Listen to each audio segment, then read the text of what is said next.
Reconvene the November 16th, 2022 regular board meeting to order at 7 p.m. Chris, please call the roll. Marjorie Bartelli. Here.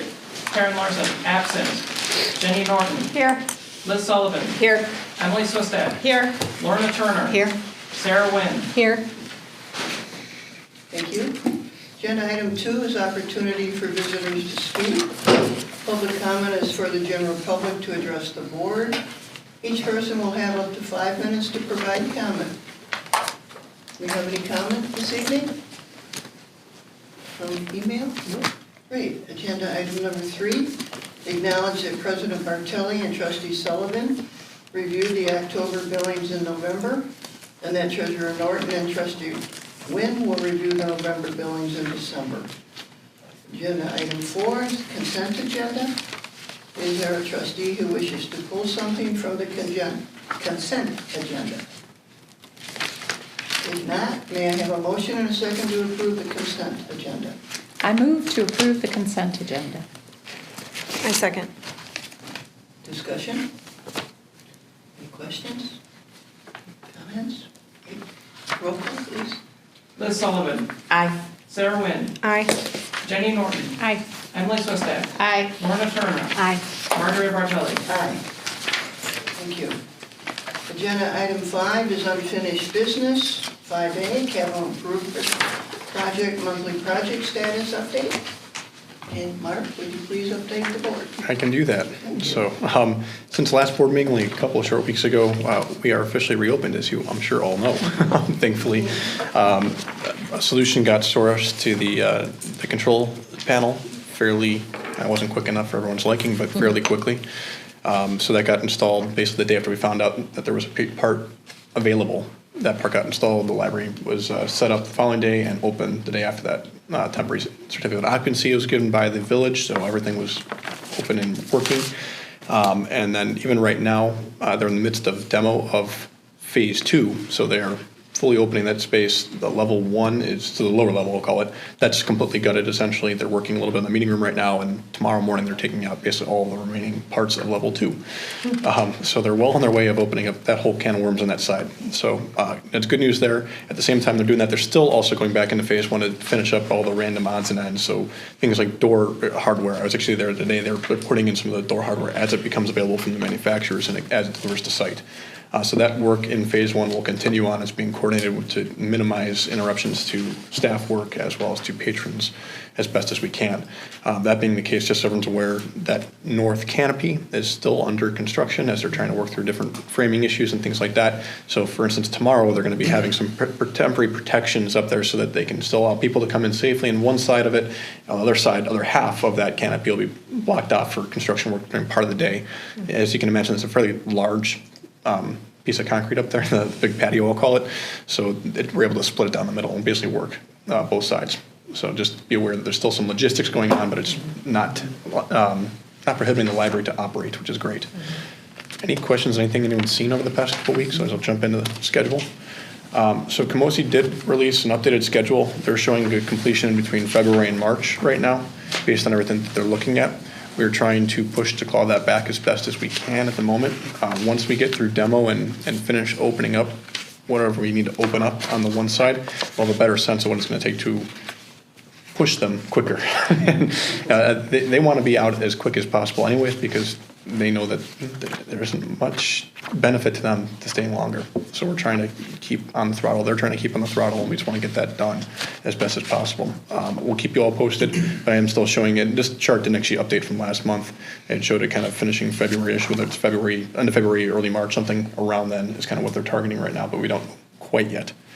Upcoming activities, we have the entrance, phase 1 carryover work. The main entry is probably the biggest hindrance on patrons and public as it's being finished up right now, but we split it down the middle. Exterior handrails are going in, interior door hardware, interior glass, all those types of things are going on. Most of the work is going to be done before the library opens up, but there will be straggling work during open hours. Site work is continuing. I don't know if you've driven by the past couple of days. It's kind of hard to tell with the snow, but a lot of your plants got planted actually past couple of weeks. So it's kind of cool to see that. They'll take root and they'll be able to grow next spring. And then phase 2 work is ongoing. Framing is going to be the next thing on the horizon. We'll start to see, there's not too much in phase 2 of framing. It's a lot of stuff that's up in the ceilings for the mechanical work, duct work, any of the electrical work. That's more than walls in this phase, but that's all going to be going on over the next couple of weeks. Move on. There actually was no change to the anticipated cost update in terms of the dollars and cents and which buckets this month, nor was there really an update on any of the commitments other than the change orders that we'll cover in a moment. So really not much to change in the project summary. We're still tracking with the healthy owner contingency below the line. In terms of invoices, we had the standard invoices. There was nothing there other than the couple for interior investments. You can see that was those are furniture pieces that were starting to be installed. And some of the work that they found. I think we talked about the extra blocking they had to put into walls that were found last month. That's what some of those dollars are for. Any questions on budget numbers right now? What did you say, the extra what? Blocking, it's called. So when they took down the walls and tech services, when they went to anchor the overhead cabinets for the workstations and tech services, as well as the new U services workstations, those walls were existing. The construction didn't touch them. And it was just basically drywall held off from a concrete block with a piece of foam in the middle of it. And when they go to anchor that, they don't want to anchor just on drywall and foam. Right. So they had to cut out that part, put some wood that anchored into the concrete block. Okay. And then patch it and then put the overheads on. Thanks. Yeah. Any questions? Could you just update us what the current estimate of the south side entrance being viable? So the stairs are actually about ready to go in. The change order topic that we're talking today is actually the impact on that, because they can't get the stairs complete until they get that steel in. So at this point, my best guess is around the new year, to be blunt. I think that's Sorry, Mark, when? around the new year is my best guess. So originally we were targeting right around December 1st, and we've got to get this new steel in. Then they can finish, they have to put that in, then they finish the shaft enclosure, then they put the stairs in. The stairs are basically ready. They were in the shop, they were approved 6 weeks ago, and they had a 4-week lead time. So as soon as that shaft wall gets enclosed, the stairs go in and we're. And that's for the elevator? So the elevator, that's gonna be in that same time frame. Might lag a little bit there. Okay. Because we gotta put the anchor points on the steel that's going in. Okay. But really what's holding up the south entrance, at least for staff to get in and everything else, is this extra steel that's gotta be put on. Okay. All right. I don't have any updates for the open bid alternates. Those are just things we'll carry, and I won't waste your time every month on those, but I want to make sure you guys know that they're still out there if you want to order the equipment. I, again, suggest that at the very end of the project, depending on how things go. Change order update. So the first black line item, 1 through 26, that's all of the change orders from the last board meeting. So that's just carrying the numbers. We did approve I'll call it time and material for the Lightzilla installation and some art removal that only the contractors could really have the ladders and scaffolding to get up into when they switched over to phase 2. So that's what the 1257 is.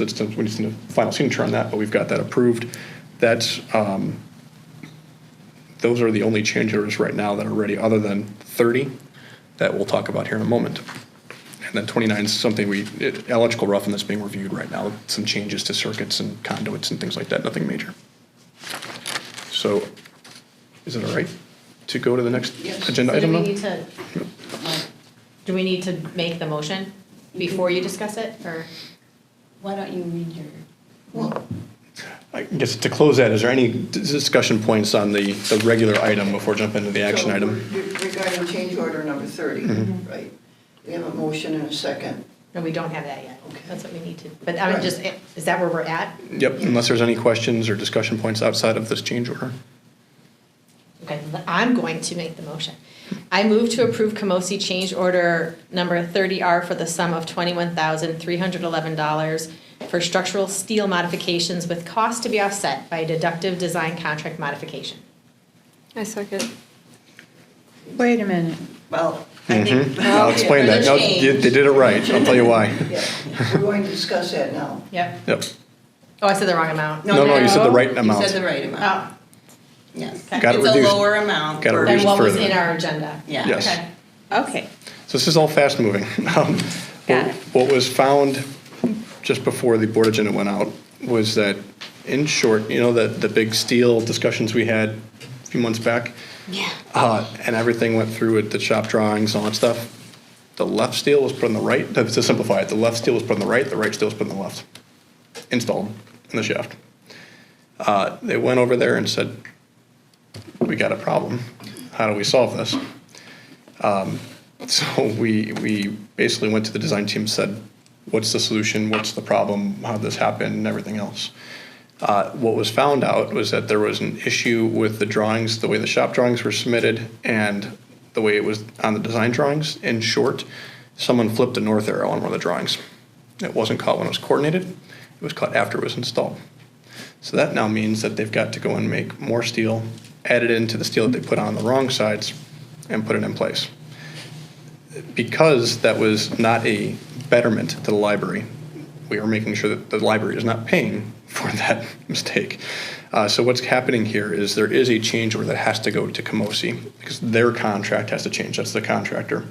Why the number was reduced is because in talking with them, they agreed to take out any costs of their own self-perform work and any of their profit and overhead.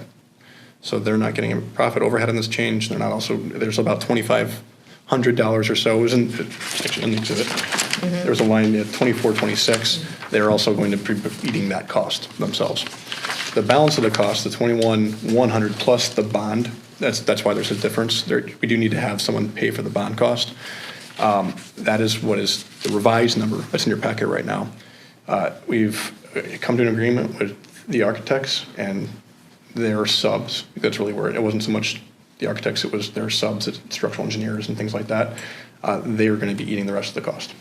So they've agreed to do that, but what's going to take to do that is a supplemental, and it doesn't have to be a change order like you do one of these, it's not a Camosi change order, but there's going to be a deductive change order to their contract amount, and or we just don't pay them that amount at the end of the project. So the net impact other than time, as Jenny questioned earlier, is there's no dollar impact on the library for this one. But we need you to approve it so that it can get ordered under Camosi's contract and we can get the bonds and we can do it all on, with the right paperwork in place. So it was a bit frustrating.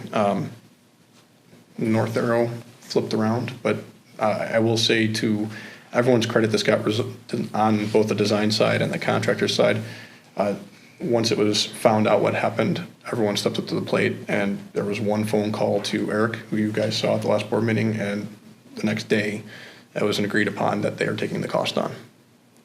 So there wasn't a fight, it wasn't a battle, it wasn't a file a claim, it was take it on. Any other questions or discussion? No, you're good.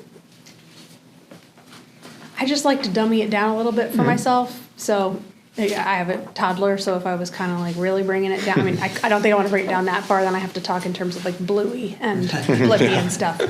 But boo-boo made by subs of the architect side. Architect decide to take a haircut, but we have to approve a change order for Camosi, which is going to be offset by the architect's haircut. And wax on, wax off. It's going to be a wash for us in the end. Yes. And we're certain of that Yes. deduct is going to happen, as you said, at the very worst, just on the very back end of the contract. We just won't pay the $20,000-ish balance. Yep, exactly. And have it in writing. I'll second the motion. Emily already did. Nice try, though. Sarah got it. No, Sarah seconded it. I made the motion, Sarah seconded it, and then the discussion. I understood it. Got You can second my questions if you want, Liz. No. I didn't realize that, because I said, wait a minute, okay. Got Oh, because of the amount. it. Yeah. I It's didn't the realize- motion that matters. Yeah. Right. Right. Got it. Right.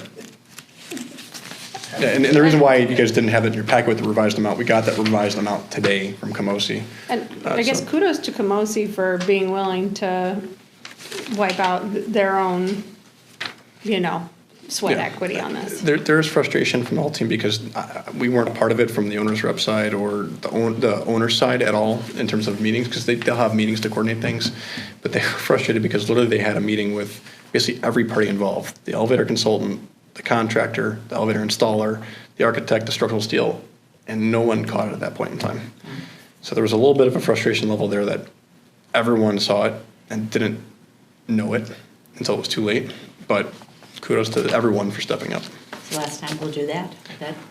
Yes, I would think so. And those North arrows will be those checked. subs that were responsible for the mistake were unrelated to any part of the previous drama Yes. with the elevator, right? So it's not Yeah. like, They were fool the me ones that- twice, shame on me kind of thing. Well, so they were the ones that offered I'll call it quote unquote free solution. They designed a structural solution last time with no cost to anyone at that point in time. And because they designed that free solution. It led us that- down that path. Yes, that free solution ended up being in reverse and having this problem. So now that free solution is what is biting them in the butt. Thank you for letting me go down the road there. That was an exact phrase uttered on a phone call. Roll call, Chris? Emily Swistak, Aye.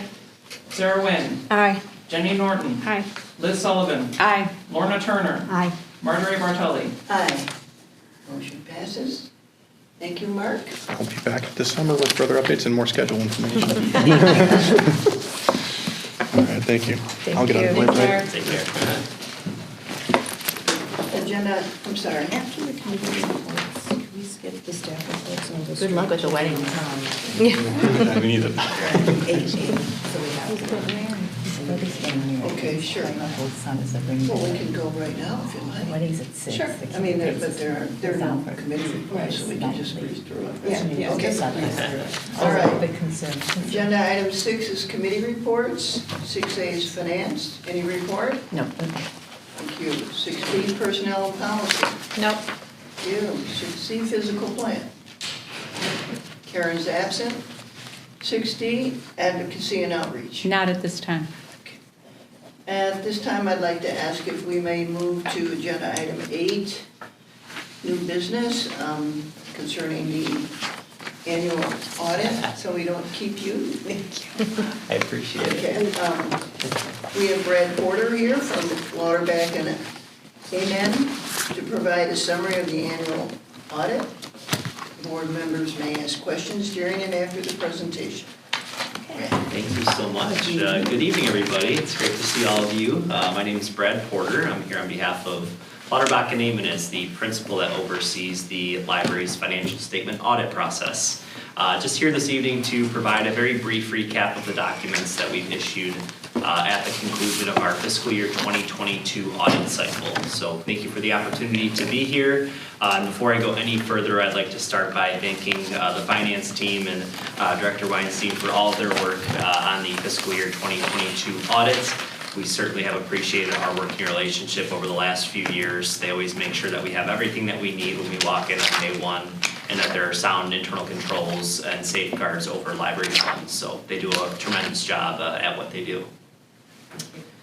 Now, at the conclusion of each audit cycle, we issue 3 pieces of required communication, 2 of which are likely in front of you here this evening. The third can be obtained in electronic format from the finance team. There's no need to pull that up at this point, but ultimately it's a 3-page letter called our SAS 114 letter. In accordance with Statement on Auditing Standard number 114, we are required to state whether or not we had any disagreements or difficulties that we had encountered throughout our audit process. Looks like there's one copy there to pass around. I think everybody has one. Perfect, great, thank you. I know we only give you 1 paper copy, but ultimately, within the body of that letter, you'll find no such disagreements or difficulties noted during our audit process. Now, we will jump into the actual financial statement audit document, and that is going to be the thicker of the 2 bound documents with your library logo on the front cover. I know there's a lot of financial information in this document, hundreds of pages, so I will do my best again to keep it very high level, talk about a lot of the intangibles of the audit process, and less so really digging into the numbers at this point. Should any questions come up during or after tonight's meeting, certainly feel free to reach out to me, and I'm happy to spend some time discussing those. So we will begin with page 1. We like to put our most important page of the audit on page 1. I know there's a lot of irony there. So this is what we call our independent auditor's report. In addition to stating your responsibility as management of the library, which is ultimately to provide a clean set of financial statements for us to work with, we go on to state what your responsibility is, and that is to, or our responsibility, I apologize, and that is to generate an opinion on the financial statements that are provided to us. So in those first two paragraphs there under the opinion section, I'm happy to report that we've issued what is known as an unmodified opinion for the fiscal year ended June 30th, 2022. An unmodified opinion is A, the cleanest form of opinion that any governmental unit can receive, and B, really states that we as your auditors believe that the financial statements are presented fairly and that there are sound internal controls in place over the different internal control functions. We do a number of walkthroughs of cash receipts, disbursements, payroll, financial reporting to ensure that we can rely on the internal controls that are in place. Turning to page 5. Because of the overwhelming amount of financial information in this audit, we like to break things down into narrative format here. This is what we call our management's discussion and analysis. Now, if you're going to invest some time and energy in this audit document, I would absolutely encourage you to have it be on this set of 8 pages here. You'll walk away with a much better bird's eye view of fiscal year 2022 at a glance. We've got some comparative information to 2021, charts, graphs, things that are a little bit easier to understand and interpret. So I absolutely wanted to point that section out to you. Now please turn with me to page 20.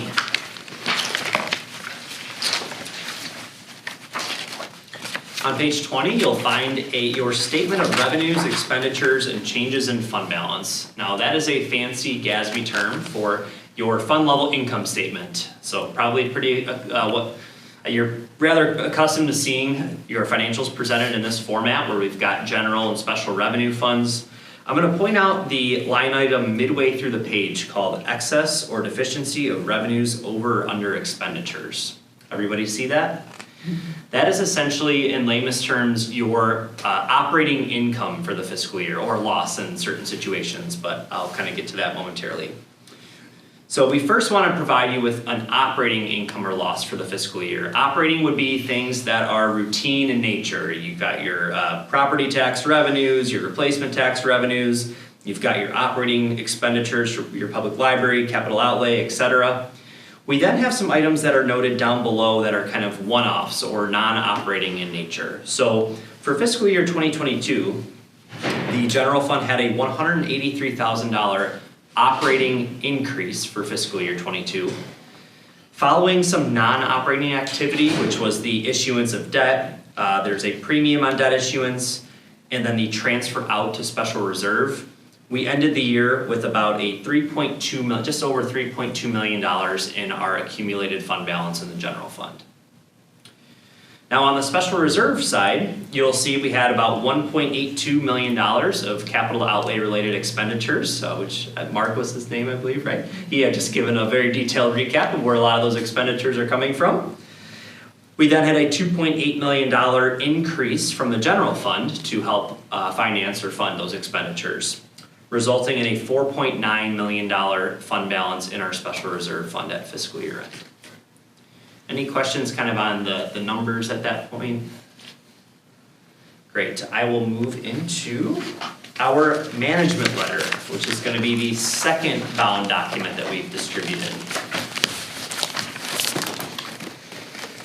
Now, the primary purpose of our management letter is to really convey anything that we feel important as it relates to the audit cycle that falls outside the scope of the actual audit document itself. And that can be things like best practices that we see across our numerous libraries, policies that we'd suggest implementing.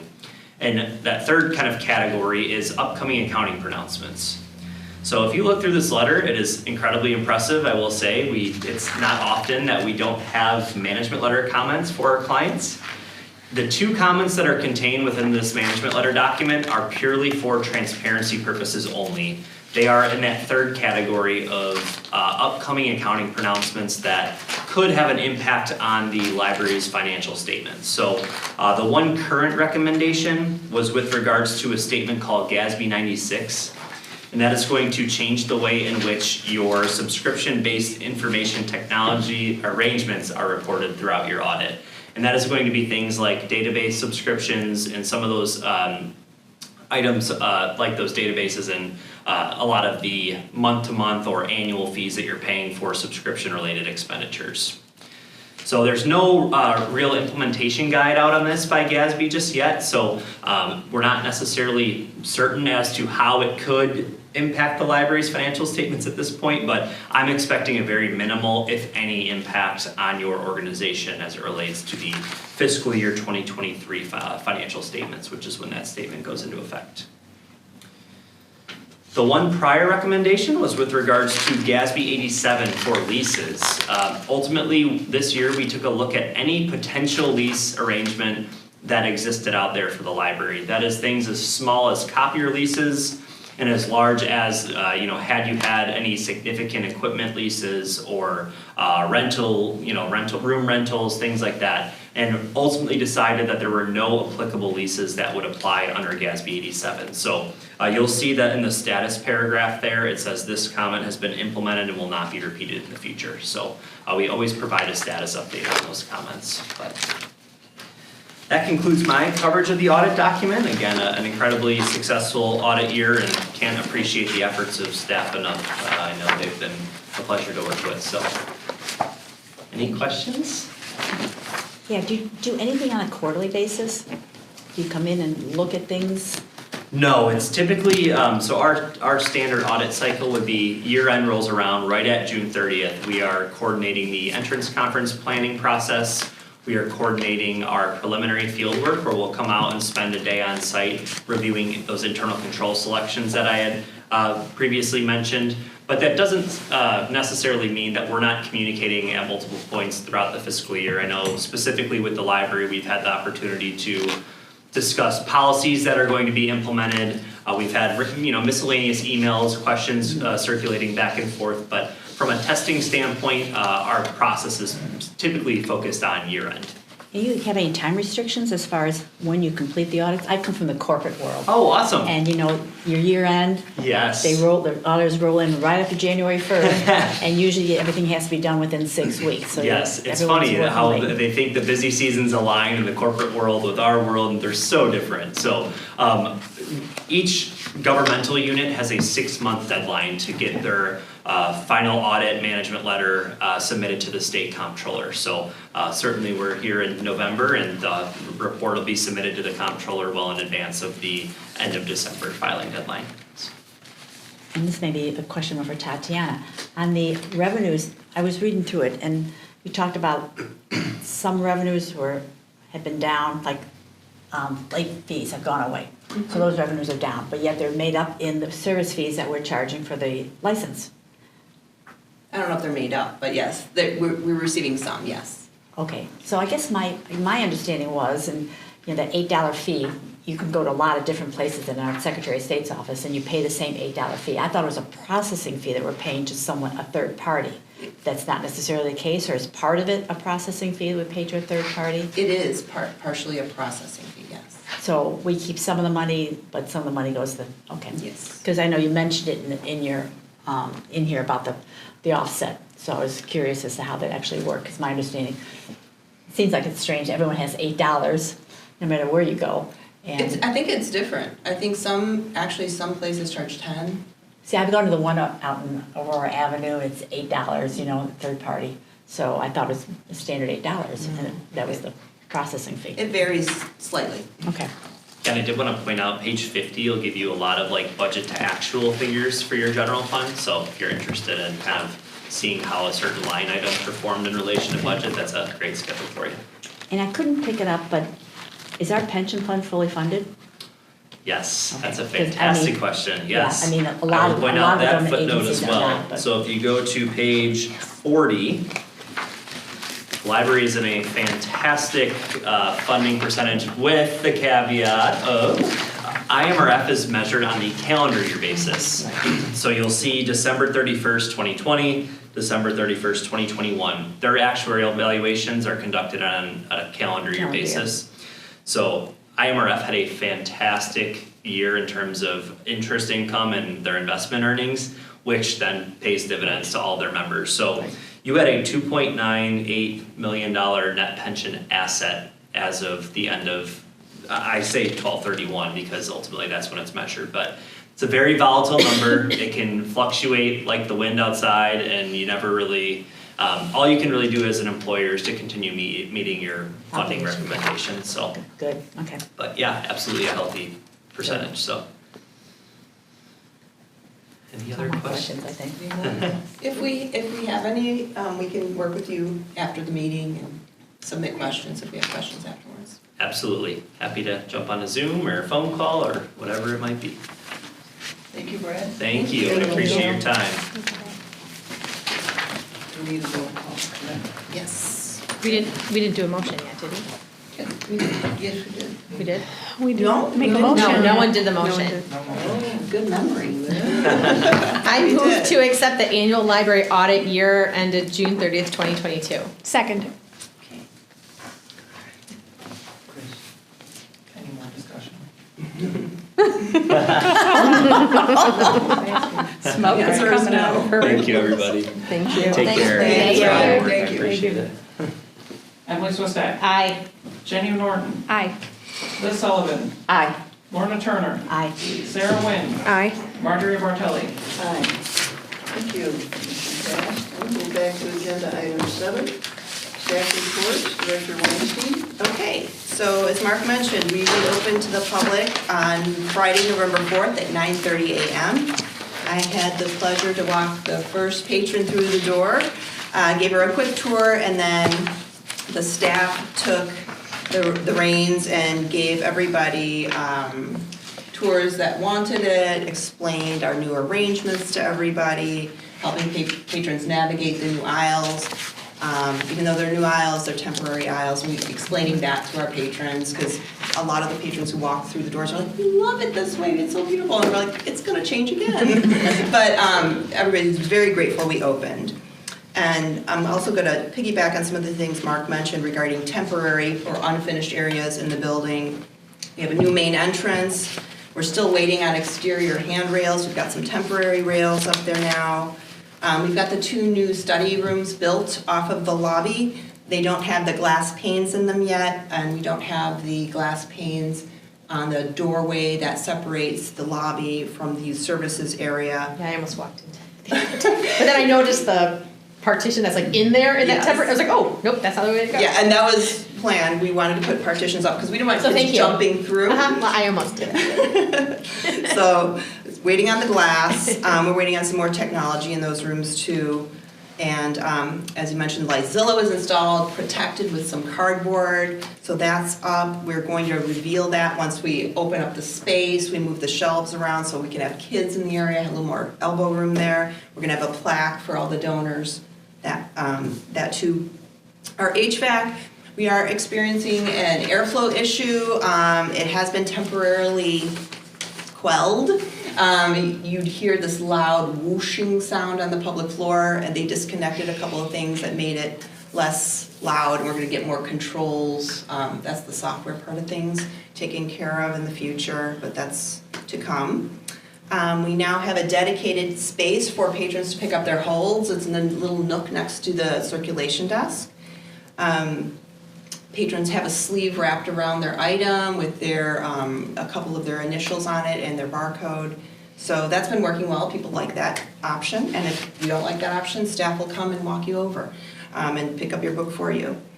We are continuing curbside pickup service. The only difference right now is that we're having patrons pick up their items near the receiving doors, and we're going to keep the same schedule until we have our new drive-up service window, and that's in phase 2. Our return slot, the automated return slot is operational. People love it. It's fun. It gives you a receipt right there. So that's been working out well. As Mark mentioned, our landscaping has gone in around the entrance area. Our flag is up. Our earth flag is up. All of that. The flagstone has been restacked up the ramp. So that was recent, and they also backfilled it, so now we've got all dirt up to the flagstone. And then I just have a couple of other mentions. I shared with you the Consumer Reports article, which was kind of neat. A patron read an article in Consumer Reports that was discussing, how to cut the cord for cable and things like that, and she had submitted a comment And it got published, and she said, as a taxpayer, I love my library, and she stated which her library, where she was from, and then that little comment caused someone from Maryland to call our library and ask about our Rokus, our streaming services, and he said he was going to use the information he got to try and fundraise for his own library, so that's kind of a neat thing. And then I attended an intergovernmental and business owners meeting at Village Hall yesterday to start the conversation about, I think everybody remembers the Frida Kahlo exhibit at College of DuPage. Well, I guess this summer they're going to do an Andy Warhol, same kind of deal, and they wanted the intergovernmental entities to talk about how we could be involved in something like that to try to capitalize on people visiting College of DuPage, and then also, experience Lisle. So we had some preliminary conversations. There's more to come there. And then this was very nice. I was asked by the fire district, along with a couple other intergovernmental leaders, to participate in voting for Firefighter of the Year. So I think that will be announced in December, and I just want to say I was grateful to be a part of that process and be part of that honor for this very lucky firefighter, which I'm not going to mention yet. There's a really cute one in the main. Really Sorry? cute. There's a really cute one at the main fire station there. We dropped some things off after a. A cute firefighter? Yeah. And Okay. very cute. Make sure that goes in the minutes. Yeah. And then lastly, I just want to congratulate the trustees for completing their sexual harassment prevention training. So as of this month, both trustees and all Lisle Library District staff have completed the training. That's my report. I have one question. Sure. When you mentioned the whole area, Yes. is that area, is it designated, is it identified as such?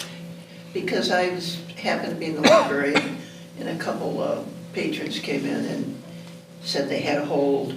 Mm-hmm. And when the circulation desk staff pointed to that area, I didn't notice that it was identified. It is not identified because we are waiting on the signage. Okay, then. So It will be, and actually, that's a good point. We've been putting up some paper signs here and there. Some of our restrooms have some signs up because eventually we're going to have automated doors. So we've got temporary doors there, so we could put up a whole area. I did notice too that the first time we were there, it didn't say in the hold area that video games are not there, but then the second time we were there, it did say that video games are not there and that you need to go to the circulation desk for that. That's good. Yeah, we're kind of feeling our way out. But again, it's just, like added on because it's. Yeah, the temporary mode is a learn as you go. Yep, absolutely. And I was there the first day it opened then too, and somebody's looking for a hold item, and the people at the circulation walked them over to it, and they were thrilled. I mean, they were just thrilled that they could just go and get it themselves. That's great. That's good to hear. Good feedback. Any questions? Thank you. Thank you. Assistant Director McClellan? Thank you. Just a couple updates. Monaco Mechanical identified our humidifiers that would normally be turned on in the winter, that they needed some work, and it's periodical that they just last 3 to 4 years and they have to be overhauled and cleaned out, and that's part of the activity that they're going to do. And they've ordered the parts, and they're probably doing the work probably after Thanksgiving, but right around December 1st. This past week, we installed a water bottle filler, just like we had at the east end. Now we have one at the west end, right outside the original bathrooms, right outside of tech services. That went in with no problem. As Tatiana mentioned, they're doing some HVAC work as part of the construction project, and it's kind of called, some of it's called balancing and testing, and it's kind of seeing that what the architect planned is actually happening. And so that they're in the process of doing that work, and then they'll make a report back to the construction company, and Mark will be involved, get that done. And lastly, if you're in the library, you'll see that Youth Services is decorating the atrium windows sort of for the winter holidays, and they're using some, is it paint? It's window chalk. Window chalk, right, yes. And it's a special pens that you can use to do that. So very clever. It's a little village, Very like a cute. holiday village. Very sweet. Yes. Is Santa going to appear at the library? I think it's more minimalist. Okay. No, but the board members are going to dress up as elves. Okay. Okay. You start. And that's it. Okay. Any questions? Thank you, Pat. Okay. Item 8B is to adopt ordinance 22-06, the tax levy ordinance. May I have a motion and a second, and then Director Weinstein will provide an overview. I move to adopt ordinance 22-06, the tax levy ordinance for the fiscal year beginning July 1, 2022 and ending June 30th, 2023. Thank you. Second. Okay. So the tax levy ordinance 22-06 aligns with the renovations financial plan in that we've been advised to use the CPI in drafting the levy to manage inflationary increases and to continue to provide our services and resources as well as staff the library. So if you remember way back in 2021, PMA, who was our financial advisor, projected our ability to afford the renovation by using approximately a 2% increase and using the CPI up until our debt certificate is paid off. So that was the recommendation. They used 2% because that's what CPI is averaged between 5 and 10 years. They gave us a whole chart. I think they gave us 20 years actually, but so they used the 2%. They suggest using CPI because it's a proper tool when you're projecting ahead. And as we know, I don't think we could have predicted CPI would be what it is today. I don't think the world could have predicted that right now. So if we followed CPI this year, it would mean increasing at a much higher rate, between 7 and 8%. That's where we're at right now. And we don't want to do that for a number of reasons. Number one, we want to be mindful of the taxpayer. They too have to deal with what's happening here inflationary wise. And number two, if we went above 5%, we would have to jump through some legal hoops that way as well. And on the other hand, on the same body, we also still have to manage the library and continue to operate and have the doors open. We have to factor in inflation. We have to factor in the 2025 minimum wage increase in Illinois and any increases in general pricing. So we drafted a levy that was 4.8%. That's an increase with the hopes that in the coming years the economy will improve.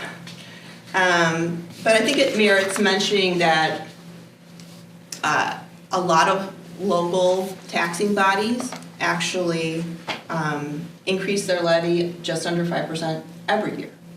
And this is the first time the library has allowed for more of a material increase in this manner, at least since I've been director, and that's 6 years now. And again, this is all due to inflation and following the principles of our renovation plan. So I just want to state for the record that, because there's been some misconceptions out there. So for the record, in 2017, 2018, and 2019, the library decreased our levy. So we had 3 years of decrease, and it was 11.93%, 5.19%, and 3.94%, respectively. And then in 2020, we were essentially flat. We kept it flat, maybe 1%. And then in 2021, aligning with our renovation planning, we aligned the levy with CPI. Actually, I think we calculated a little lower than CPI was in our area. And so this year, we're basically using half of what CPI is calculated at 4.8%. And again, that doesn't mean, just because we're asking for this, doesn't mean that's exactly what we'll receive. The county is the final calculator of how much property tax funding we will receive. I did create, just for historical purposes, 1, 2, 3, can you pass this around? What we've asked for and what we received. Here you go, Sarah. Thank you. Thank you.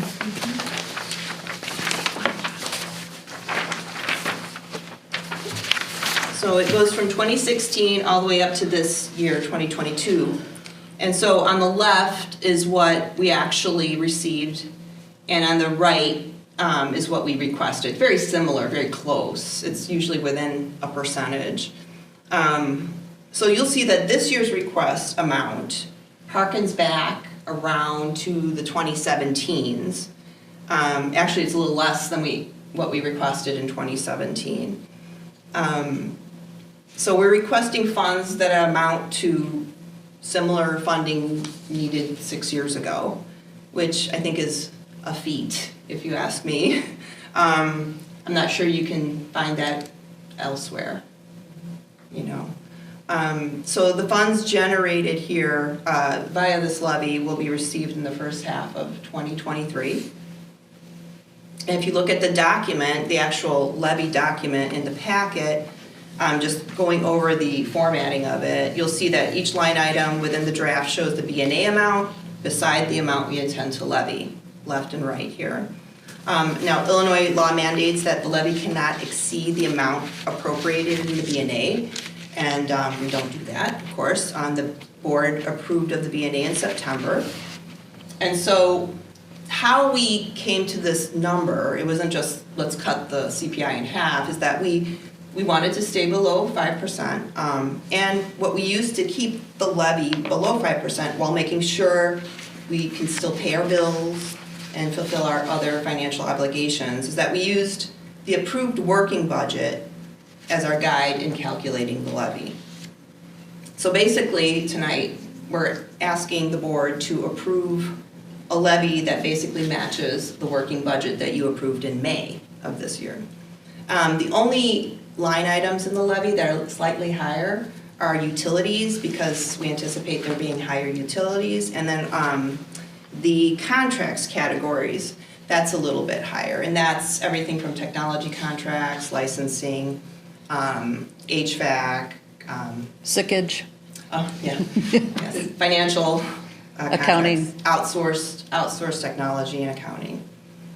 And then lastly, this levy, this draft has been approved or reviewed and approved by the library's attorney as well as the Sickage team. They gave it their stamp. And that's my overview. Discussion? I have just a kind of a marketing public relations question. These are very impressive numbers. To say in 2022 that we are requesting less money than we requested in 2016, to me is amazing. 2017, yes. I'm sorry. Both. Both. Actually, Yes, both. Correct.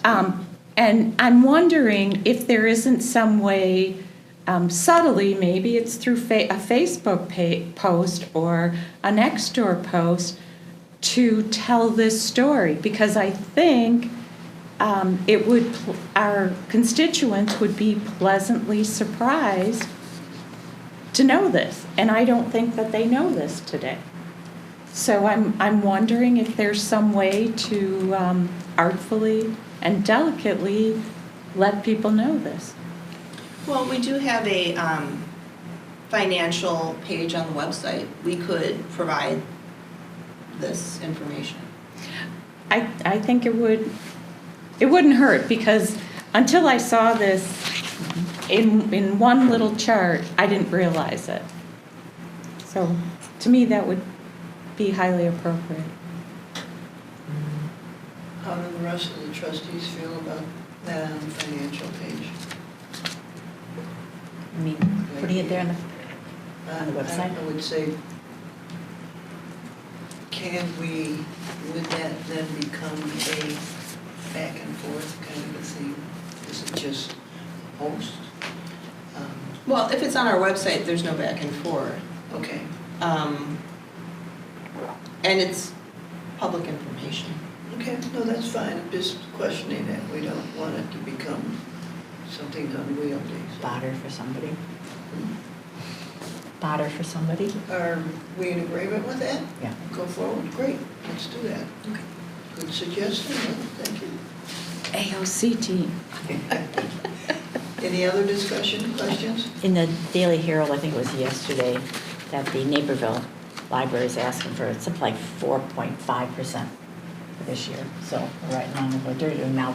I did not see this chart for 5 years, but pretty much the same amount. They said the dollar effect on a $300,000 home was going to be $2.12 or something like that. Anyone else? Roll call, please. Liz Sullivan, Aye. Jenny Norton, Aye. Emily Swistak, Aye. Lorna Turner, Aye. Sarah Wynn, Aye. Marjorie Bartelli. Aye. Thank you. Item HC, the approved certification of compliance with the Truth in Taxation Act. May I have a motion and a second, and then Director Weinstein will provide an overview. I move to approve the annual certificate of compliance with the TITA, Truth in Taxation Act. I said it just so I could say TITA. I second. Thank you.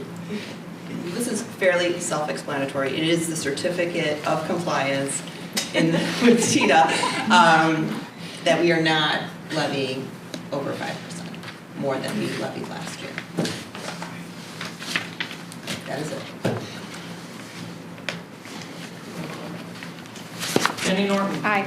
Sarah Wynn, Aye. Liz Sullivan, Aye. Emily Swistak, Aye. Lorna Turner, Aye. Marjorie Bartelli. Aye. Item 9 is opportunity for trustee comments. We will begin with Vice President Swistak. Okay. So I'm going to do the businessy side of my 5 minutes first, and then I'll do my other stuff Should I second. turn? No, Yeah, I won't get talk ready. for that long. So last month during the trustee comments, if you remember, Treasurer Norton brought up board directed goals for the director, and then we needed to discuss them. So at the December regular board meeting, the director will come with her self-directed goals, and we'll share them with the board. And then we will have the opportunity to discuss if we want to add some additional board-directed goals to the director's evaluation for this current fiscal year. So I'm asking all of the trustees to come to the December board meeting with some ideas in your head of potential board-directed goals. We may decide once the director shares her self-directed goals that we agree with what she says and we don't have anything else to add. Or we may say, hey, you know what? She has these self-directed goals. I think we need to add these ones as well. So if each trustee could kind of just be thinking about it, and you know, if you want to jot some things down to bring with you to the meeting, that would be great. But just to kind of have that in your heads as we come to the meeting in December. So that's my businessy type side of things. And then, so Jenny, good? Thank you. Okay. I did reach out to Treasurer Norton after the last meeting to say, like, hey, were you going to bring this up? Because I'll bring it up if you don't. Okay. And then the other thing I wanted to say was my family and I have been into the library twice since the reopening. We tend to go, we went on the Friday evening of the first day it was reopened, which was really exciting, you know, because we went to walk in and then greeted right away, and Mr. Xavier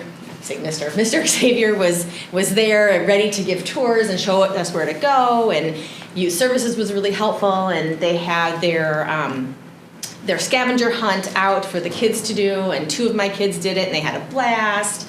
And just, you know, kind of investigating around and looking at everything. And so we spent a good chunk of time. I think we were there until, you know, they said, all right, if you do want to check out materials, you do need to go do that now because we are closing. They didn't say it that way, but it was that idea that, okay, this is the last announcement, and then you have to go. So we did that, and then we went again over this past weekend. Same thing. It's very it just feels so refreshing to be in there and to be moving around in the new space. And I've talked with other residents in the area, and they've commented to me about it and how it looks and all that. And I keep just telling them, okay, yes, but remember right now, all of the departments are together and all the materials are together. It will be more spaced out when everything else is opened, and we will have a grand opening when it's all done and all of that. So there's been a lot of excitement from the community too. And the book check-in conveyor belt is a big hit as well. Sometimes kids are fighting over who gets to put the next thing in. But anyway, that's it for me. Thank you. Thank you. And then move down the line, Trustee Sullivan. Really nothing at this time, just good job on the budget, because I know those cuts have to come from somewhere, and Tatiana, I think you must be doing a really good job managing, because cost efficiencies have to come from somewhere, and it's obviously decisions that you're making. So thank you. Again, I was there the first day it opened. I needed to print something off because my printer at home needs ink. I'm waiting for my daughter to get the ink cartridge. But they were and everyone's very helpful. Nobody exactly knew where it was going to print off at. And then finally Will determined it's a printer around the corner like that. So they were able to do that. And when I walked into the building, there was an older lady coming out. And I said, well, how do you like the whole renovation stuff? And so 15 minutes later, I'm still in the parking lot while she's telling me how much she loves the renovation. And, she realizes that the younger generation probably doesn't use the library as much as her generation does. But I'm like kind of inching away, going, I really have to get in there to do something. But it's probably, I said she was really enthusiastic about it. So thumbs up for that. Thank you. Treasurer Norton.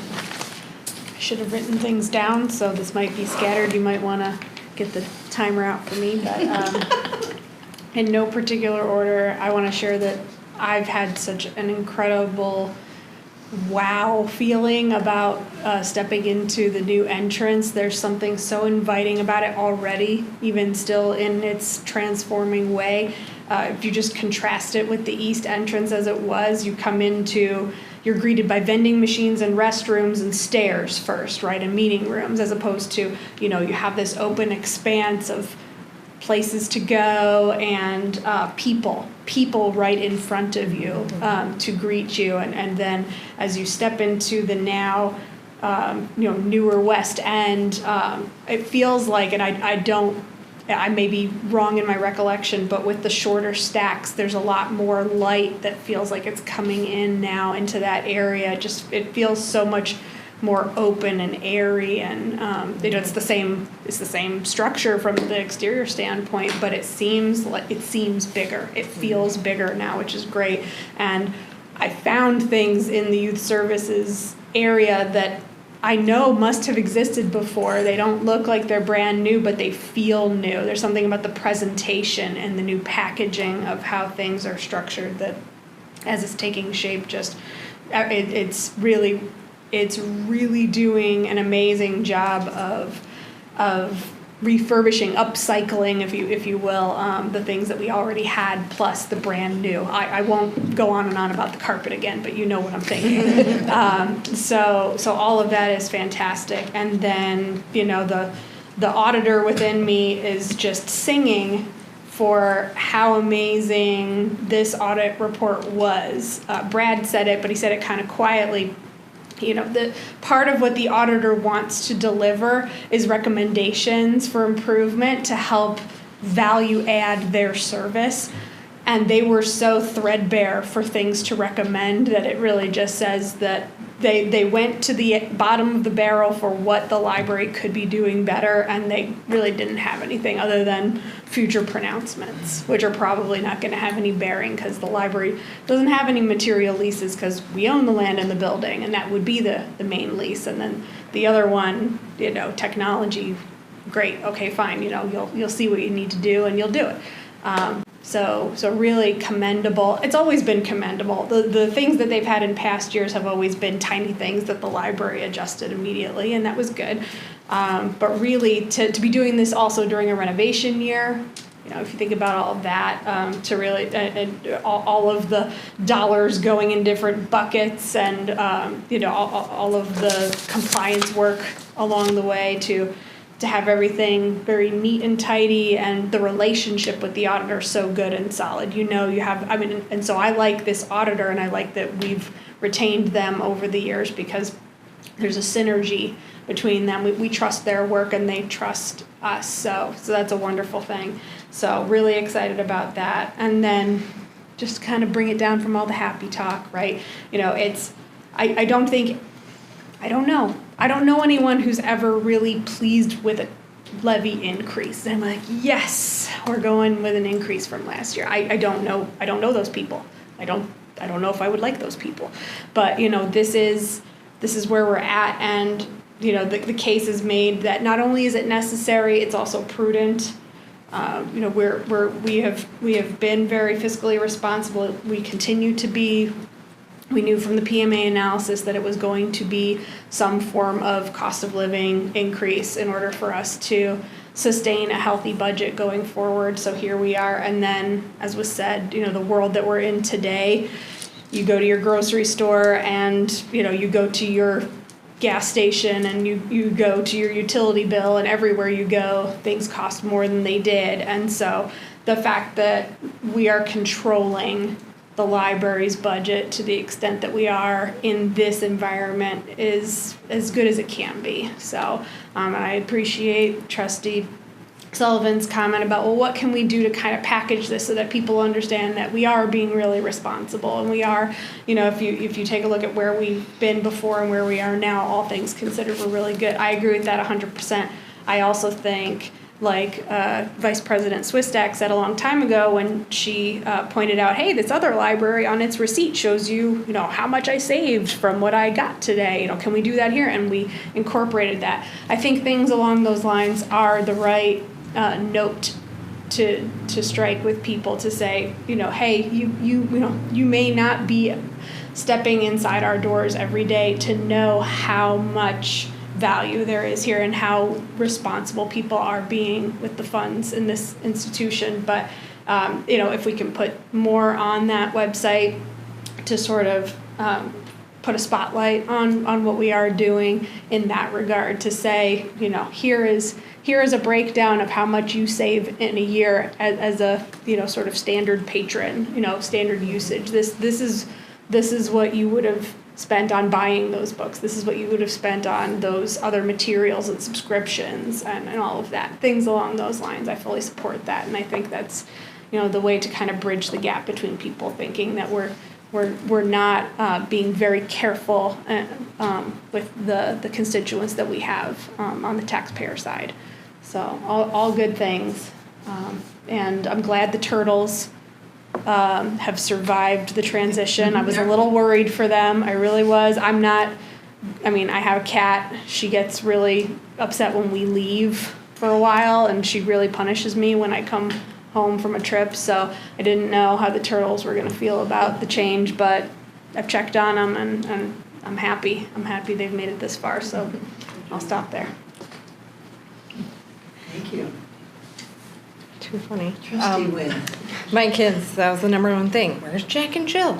Like, they're fine. I really wanted to touch on a lot of the things that Jenny, yes. That's it. It's okay. I really can't say it as well as she did, because I kind of wanted to say the same things. I just didn't know the words to put to it, and she did a great job.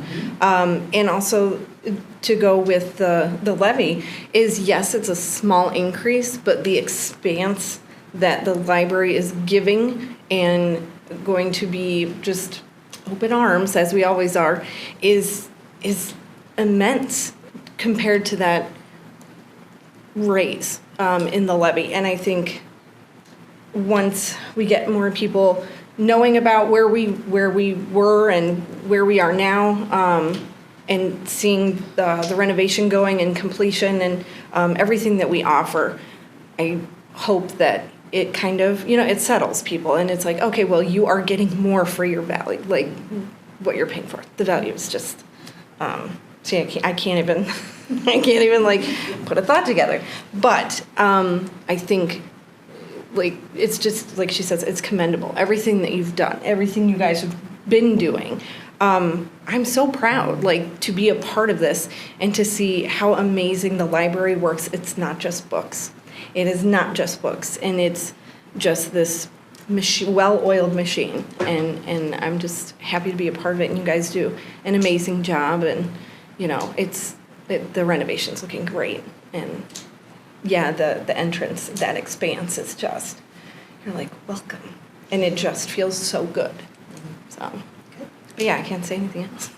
Where's the soda machine now?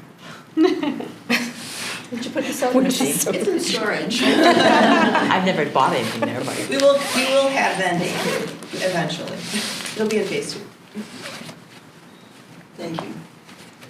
I'd like to reiterate all of your comments and also thank the staff for the fantastic audit report.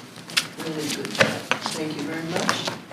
And with that, may I have a motion and a second to adjourn? I move to adjourn. I'll second. All in favor? Aye. Meeting adjourned at, clock's not right, 8:07 p.m. Thank you.